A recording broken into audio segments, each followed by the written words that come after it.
Assalamualaikum warahmatullahi wabarakatuh. Berjumpa lagi dengan saya Ihsan dalam program Jelajah Ekonomi Pesantren. Kali ini saya berada di pondok pesantren dan saya ingin menunjukkan kepada kita semua bahwa yang namanya pesantren bukan hanya memiliki peran dalam dunia pendidikan dan dakwah Islam saja. Menarik ya? Yap, tidak hanya menjadi tempat menimba ilmu agama saja. Nyatanya, pesantren juga berkontribusi bagi ekonomi masyarakat. Hasil pertanian dan peternakan pesantren dapat dimanfaatkan untuk memenuhi kebutuhan masyarakat di sekitarnya, yang pada akhirnya dapat membantu mewujudkan ketahanan pangan di daerah. Untuk tahu lebih lanjut, yuk kita let's go!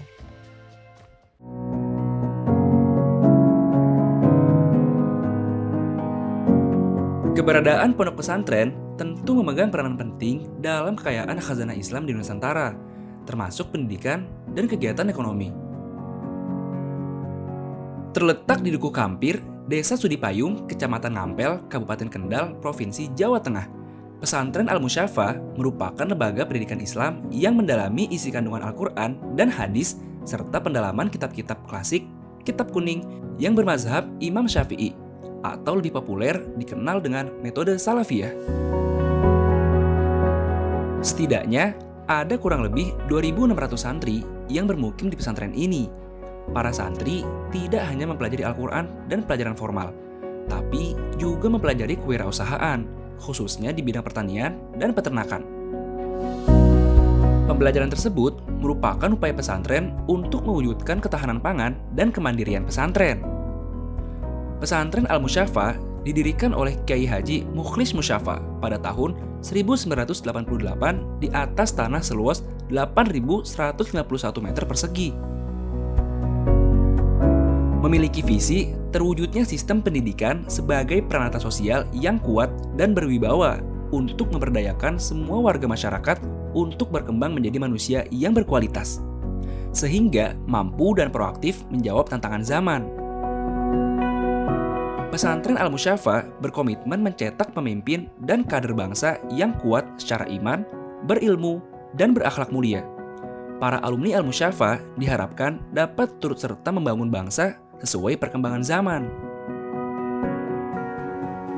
Sejarah berdirinya Pondok Pesantren Al-Musyafa itu dimulai awalnya dari bapak saya meninggal pada tahun 1986.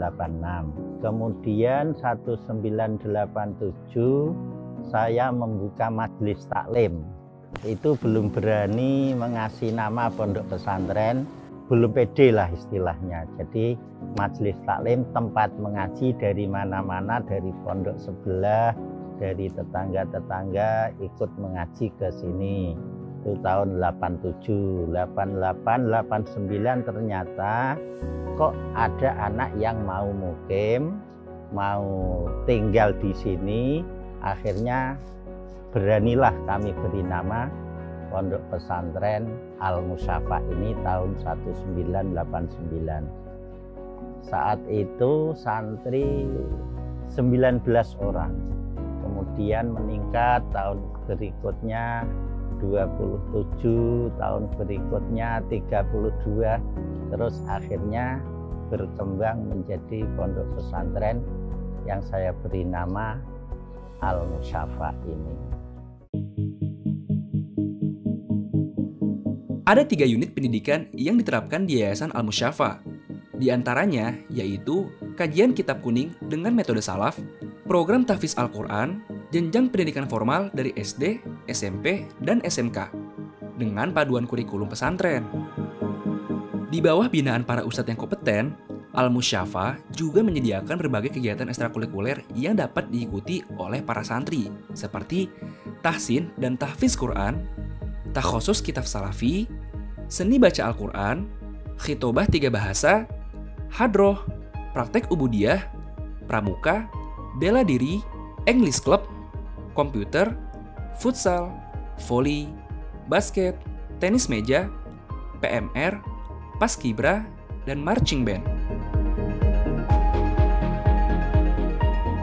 Selain menjalankan fungsi pendidikan, Pondok Pesantren Al-Musyafa juga memiliki unit-unit usaha yang dijalankan, terdiri dari toko serba ada santri, madu murni Ashifa, unit produksi tata busana, produksi tata boga, budidaya ayam pedaging, unit usaha plywood, dan palet, hingga budidaya jagung untuk pakan. Melalui unit usaha pesantren, Pondok Pesantren Al-Musyafa memaksimalkan setiap lahan yang ada agar menuai manfaat lebih bagi santri di lingkungan pondok. Pondok pesantren mengenalkan dunia peternakan kepada para santri sebagai salah satu cara pesantren untuk membangun karakter kemandirian kepada santri sejak usia dini. Mandiri pangan berbasis peternakan itulah yang berusaha dibangun Pondok Pesantren Al-Musyafa. Saat ini, Pondok Pesantren Al-Musyafa telah mengembangkan usaha budidaya ayam pedaging dengan populasi lebih dari 30.000 ekor. Budidaya ayam pedaging ini merupakan pilot program pengembangan rantai nilai halal yang menjadi program prioritas Habitrend yang bekerja sama dengan kantor perwakilan Bank Indonesia Provinsi Jawa Tengah. Oke, baik Pak Rifki. Jadi bagaimana nih sejarah awal berdirinya peternakan ayam di sini, Pak? Ya, awalnya kita pengen punya satu peternakan. Alhamdulillah pesantren itu dapat yaitu bantuan dari BI berupa kandang. Nah itu akhirnya kita main ke peternakan. Kenapa kita butuh? Karena banyak masyarakat yang ke pondok itu membutuhkan ayam, daging ayam berkualitas dan halal. Cuman kita kan biasa kalau di pesantren itu banyak kendala terutama permodalan.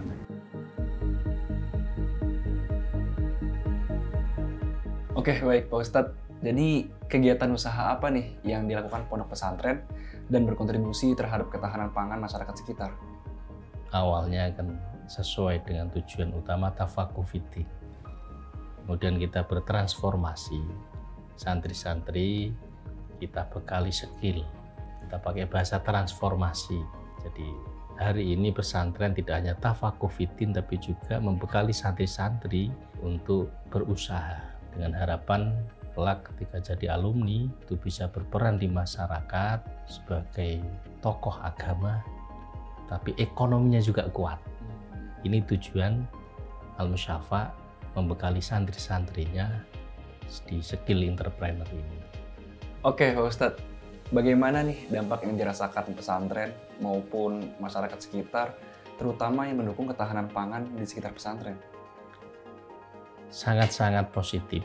Jadi adanya usaha-usaha pesantren ini sangat-sangat mendukung, khususnya di bidang kebutuhan hajat hidup santri. Dengan adanya usaha-usaha yang ada di pesantren ini sangat-sangat baik, sehingga santri itu sudah mampu berdikari. Kenapa? Karena kemandirian itu diciptakan dari pesantren itu sendiri. Betul. Melalui usaha-usaha. Santri tahu prosesnya, sehingga mampu menciptakan santri-santripreneur. Jadi santri ke depan tidak hanya tafakuh fiddin, tapi juga skillnya sudah kita siapkan. Nah, ini khususnya untuk ketahanan pangan di pesantren sangat bagus dampaknya. Lebih-lebih di sekitar pesantren Al-Musyafa. Kedepan, untuk mendukung pengembangan ekosistem rantai nilai halal, Pondok Pesantren Al-Musyafa berencana untuk membangun rumah potong unggas yang berpotensi besar sebagai penyedia daging ayam bagi industri makanan halal di Jawa Tengah.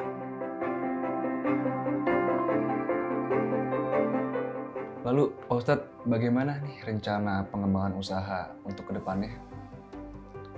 Baik, terkait dengan rencana pengembangan ke depan, kita sedang menyiapkan bisnis plan hulu ke hilir.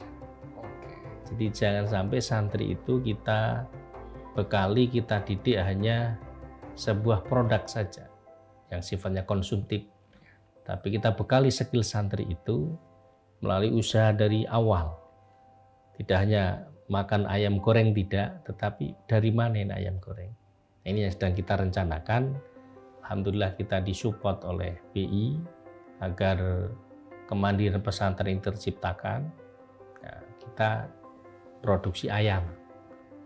Nah, apakah kita selesai di produksi ayam? Tidak, karena kita butuh memastikan tentang kehalalan yang dinikmati oleh santri dan masyarakat sekitar itu, ayam kita produksi, kita pastikan penyembelihan ayamnya juga harus kita pastikan kehalalannya. Kemudian produksi makanan ayamnya itu juga harus dipastikan. Jadi ada usaha produksi ayam, ada usaha rumah potong ayam, ada usaha untuk memasarkan daging ayam itu melalui resto-resto atau outlet-outlet yang sudah kita kerjasamakan.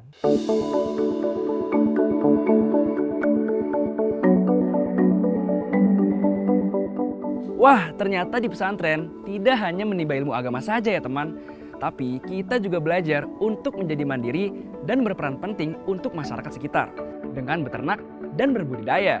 Bisa kita lihat, pesantren yang lekat dengan masyarakat nyatanya memainkan peran penting di daerah. Hasil usaha peternakan pesantren berperan untuk menopang ketahanan pangan di masyarakat sekitar dan akan lebih luas lagi ke depannya.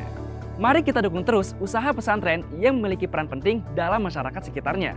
Wassalamualaikum warahmatullahi wabarakatuh.